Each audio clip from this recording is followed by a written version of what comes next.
More than just fancy chords, nice chord progressions, nice licks and runs, tutorials or learning a song is technique. Without the proper technique, without your foundation, you can't play anything.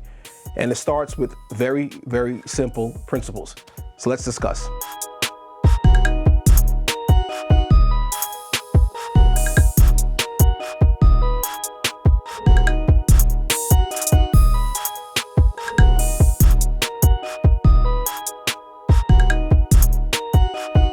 I'm Chris Moses, and this is Gospel Progressions University, where I'm here to help you as a musician, as a church musician.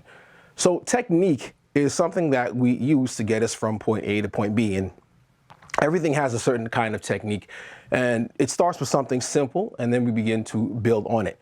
So when we approach our instrument, specifically if we're going to play the piano, there's a couple things that we have to understand. The piano, keyboard, it's all pretty much the same, and we're limited, or we're enhanced, I would say, either way, by our physical ability.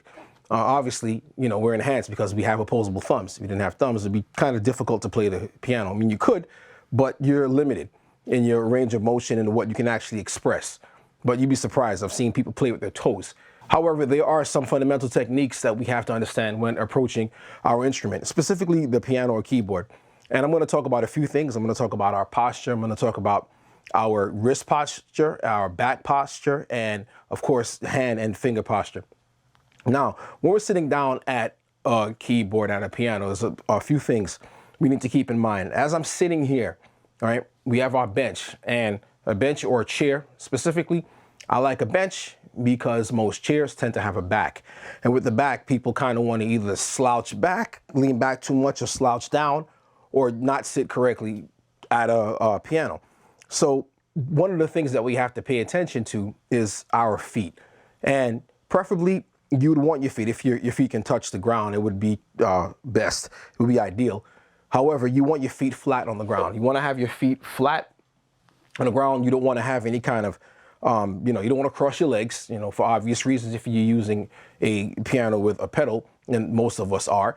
And also to support your posture, to support your physical posture, the way you're sitting. So your feet are going to be flat on the floor. And for you to use a pedal, a sustain pedal, this is typically what you're going to be using. I use a sustain pedal, and I use another pedal for expression. It's the FC7 pedal from Yamaha. And it's just a pedal that goes forward and backwards. Love the pedal. Got about 4 of them. And I have that on my left foot. But on my right foot, I'm going to have a sustain pedal. And I'm going to have the sustain pedal set up not way off to the side over here, like this. It's not comfortable, or it's very awkward, or like kind of behind my leg. I'm going to have it almost like just like what you would sit at a conventional piano. You'd have it right in front of you, right in front of where your heel is, and not your heel, the ball of your foot is going to be able to press it up and down, up and down. And that's kind of where you want to have it, almost like a car, but obviously you don't want to have your foot at this, you're near the big obtuse angle. You want to kind of almost have it almost at a 90 degree, but for the most part, your feet are going to be flat on the floor. And you can go up to lift it. If you have it up and down, you'll pivot off of the heel of your foot, and you're kind of pressing with the toes of the ball of your feet. So in essence, you want to have that flat on the ground. And when you're sitting, okay, feet flat on the ground, you don't want to slouch way back on your chair like this. You want to have your bench, right? I'm going to kind of position it where I would like it, almost like you're sitting for me, almost kind of like you're sitting and you have some space behind you. You're almost at the end of the bench, okay? So that's where your rear is going to be, near the end of the bench. And unfortunately, what a lot of people do is that when they think about posture, they want to arch their back and then stick their chest out and have good posture. This gets tiring after a while, because what tends to happen is that your back muscles are going to just want to collapse in. You're going to feel that burning in between your shoulder blades, and you don't want that, because it takes a lot of tension and muscle strength and memory and brain power. You need your brain power, because you got to play, to keep this up for a while, because you got to constantly be doing this. And it looks like you kind of have to go to the bathroom. Not only is it uncomfortable, it looks bad, and it's not good for you. What you want to do is take your back here, and you want to make sure that it's not, your butt isn't stuck out like that. You want to have your stomach just straight like so, and your back, okay, as the bottom here, you want to have it kind of tucked in a little bit. And then your shoulders are just gonna rest naturally down. That's it. You don't have to push your chest out, arch your back. Just, you don't want to slouch over like this. You're gonna have a natural curve in your spine on the top here, all right? But some of it is gonna be, you know, more curved than others. So as you're sitting down, just keep in mind, you want your butt in, all right, tucked in sort of, and you want to kind of sit at the end of the chair. You know, one way to remember to help you to do that is that you want to keep your feet flat on the floor. Now, you kind of want to sit almost at the edge of your seat like you're looking at an exciting movie, but you don't want to be leaning forward like this. You don't want to be reclining back. Just straight up, and the upper part of your body is just going to sit and kind of sit right on top. You don't have to push it out or hunch it forward. So some of you may have problems with that because of lack of core strength, like your abdominal muscles, back muscles, erector spinal muscles, your obliques. If they're weak, after a while, you're going to kind of get tired and kind of want to slouch over. You're going to feel it. But as you practice it more and more, or maybe do some core exercises, you'll be strengthened in that area. So that covers just sitting. Now, as far as your arm position, right, what you want is when you hit the piano, when you sit down, think of a couple things. You want to think of your arm being parallel to the key bed, okay? You don't want it up like this, and you don't want to have to be reaching this far down. It's not comfortable, trust me, after a while it starts to hurt. So what you want to do is make sure that it's your height of your stand is where your arm can be about 90 degrees from here up, of course, and where your arms are relaxed, not being held up or not being pushed down too far. So when your arms now are at that 90-degree angle, you want to make sure that your wrists are straight on either side, left hand and right hand. What that does, it prevents stress from being placed in this delicate area over your hand here of the wrist. There are about 3 major nerves that pass through your wrist, and I'll get to that in a second. So as you're sitting at the piano, at your keyboard, you want to kind of put your hands down to the side and just relax them and look down at your hands. You can't see my hands now because I don't have that camera angle, but look down at your hands. And your hands naturally, unless you're a GTA character, your hands don't just automatically go like this. They're gonna kind of curve in a little bit. Nor are you a baby. They're not gonna like grip like this. You don't want, if you're doing this, you're angry about something and you need to calm down and then come back to your instrument. What you wanna do is just relax them. Because as we relax our hands, they have a tendency to kind of just curl on their own. You know, no one stands like this, like I said, unless you're a video game character. And if you're doing this, you're angry. So you just want to kind of, you know, leave them natural. That's how you're supposed to do. Just hold your hands out like this. Just relax your fingers. You don't have to stick them out. You don't have to pull them in. Just relax them. How they should normally go for most people. Obviously, there are some of us with disabilities, but if you have a typical body, the typical hand posture, this is what your hand should look like, similar to this. Now just turn it over. And then now, when you go down to the keyboard, this is what your hand should be doing. Okay, it's almost like you have a bubble inside of your head. You're not trying to pop, but it's just relaxed. Remember, you're not doing a claw, all right? Nor are we doing splayed fingers, but you just kind of relax your hand and your wrists are straight. So now you should be able to lift it up and just kind of come back down, lift it up here, and it should just remain straight. If they're bent and they're not comfortable, that means your keyboard is likely too low, all right? Or you're just not doing the correct posture with your hand. If it's like this and you're like this, okay, almost like the Michael Jackson Thriller, you don't want to do that because that is too high for you. So you want to have it at a nice level like this where your wrists are straight and your elbows are at a 90-degree angle. And again, the fingers are going to curve naturally. And to help you to kind of relax your fingers, right? You have your posture straight. You're not slouched over forward. You're not going over backward. And like I said before, I would definitely recommend a bench for playing and not a chair. Yes, in a couple of videos, I've played with chairs because the space that I have, I'm limited. So I kind of have to switch. But my favorite and my go-to is a piano bench for many reasons. With your fingers, what you want to do when you're coming and you're sitting down for the first time you haven't played and practice maybe, you know, a couple of days or whatever, or every time before you practice, you want to take your hands and you want to do a couple of stretching exercises. Now, what you can do, say with your right hand, you want to stretch your right hand muscles. Okay, I'll show you how this works. Just put your arm straight out like you're going to say stop. You want to lock your elbows. You don't want your elbows to be bent. You want to lock them out like you're saying stop. And you want to take these 4 fingers here and you're going to bend them backwards towards you. This arm is straight. You're going to take this and go like this. Just for about 15 seconds. all right?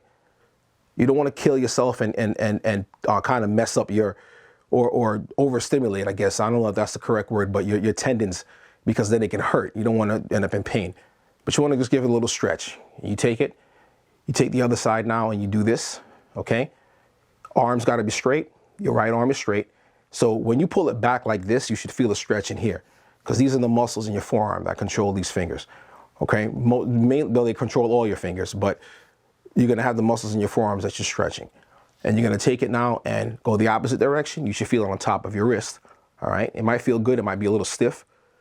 So you do the same thing now with your thumb, because it's going to be weird to grab all. If you could do it at the same time, do it. But I recommend that you just take it like I would bring my thumb back, because you have this muscle here that controls the thumb, this lever of the thumb here. And bring this back a little bit and kind of stretch it, all right? And you want to stretch it and pull it down, okay? Keep your arms out straight. And you do the same thing with your left hand.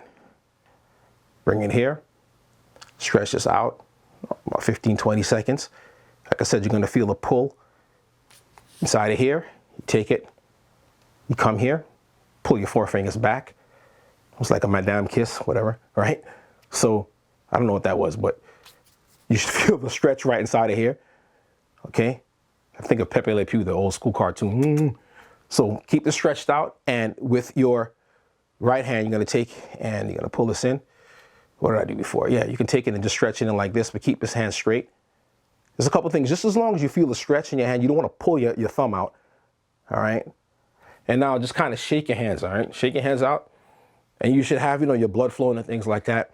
One more thing I forgot to mention is that when you're sitting, you want to make sure that, like I said, your back is straight, and whenever you go to play, you're not scooting over on the bench left and right. You're going to kind of swivel your hips around. So if you got to go, you want to keep your elbows in, okay? You want to kind of swivel your hips around so you can reach. You don't want to overdo it like you're leaning over to the left or right too far, but far enough so where you can play.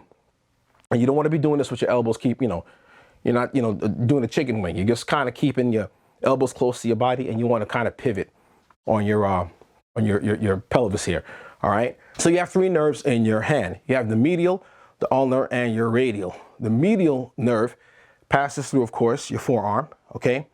And everything, of course, is coming from your brain. It passes through here, and it passes through an area in your bone here called the carpal tunnel, okay? So as it passes through here, if you squeeze it too hard, or if you're stressing it, well, that tendon in that carpal tunnel area can get swollen. And when it gets swollen, and that medial nerve, it'll irritate that nerve. That medial nerve happens to pass through your wrist and go through the middle of your hand, and it controls the innervation, it would be called, the movement, the feeling, and everything else of your thumb, your forefinger, and this half of your middle finger, and right through the middle of your hand here. So normally people that have carpal tunnel syndrome are going to feel that pain there, and that's from repetitive use. Typically it's from a bad position, either resting on that wrist, you're going to feel it. So you want to be able to have your wrist straight for that reason. Another reason is, and there's plenty of reasons, is that your ulnar nerve, comes from here down, goes through your forearm, goes to the back of your elbow, okay? And this nerve controls the inside of this middle finger here, okay? Well, the ring finger, you're going to feel that, and the pinky, and this muscle over here, because you have two muscles here, all right? So when you hit your funny bone, it's not so funny, you feel that shot going on in your arm. It's the only exposed nerve that you have in your arm. So it's always going to be open, and if you hit it, you're definitely going to feel it. So if this area here is pinched from you doing this, you may not feel it at first, but after a while, you are going to feel some pain. And your body's saying, hey, bro, sis, that's not good for me right now. You got to change that position. And you got to listen to that, because if you persist and you continue on in that fashion, you could eventually cause permanent damage through repetitive use, pain, ignoring it, repetitive use, pain, ignoring it, and so on. And that's not something that you want. You want to take care of your hands as a piano player. So pay attention to that. Pain is definitely your body telling you, hey, there's something that's going on. So with these nerves that are passing through your palm, you want to make sure that your hands are straight, and also, very important, relax. Notice that I said as you have your hand like this, you turn it over, you're not doing this or this. As your body is relaxed, okay? Your shoulders are relaxed, back is relaxed, all right? You don't want to slouch. You don't have to concentrate so much on playing as intense, because most keyboards are going to have either some kind of spring, some kind of action that's, as you press it down, it's going to come back to you. You don't have to, dig in and go like that. I know sometimes you may be feeling it, but for the most part, especially when you're first learning, you don't want to, like me, develop bad habits, because that's something, that I wish I hadn't done.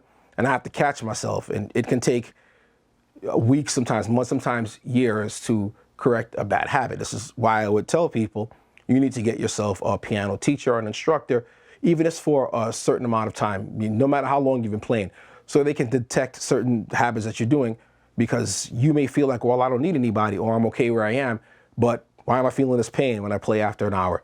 Well, all of this here is to avoid the pain that you feel, because typically, trust me when I tell you this, but any kind of tingling sensation is almost 100% of the time some kind of nerve, the swelling of the tendons around the nerve, or something is pressing, or you're holding something wrong, or it's due to some kind of repetitive action where you're not holding something properly. It could be some kind of vibration, if you work with tools, but specifically if you're doing repetitive action, you can be playing for hours or for a long, long time incorrectly, and it could cause, and I'm not trying to scare you, but I'm not saying that, it's not likely. If you have pain, most people do something about it, but it could cause permanent damage.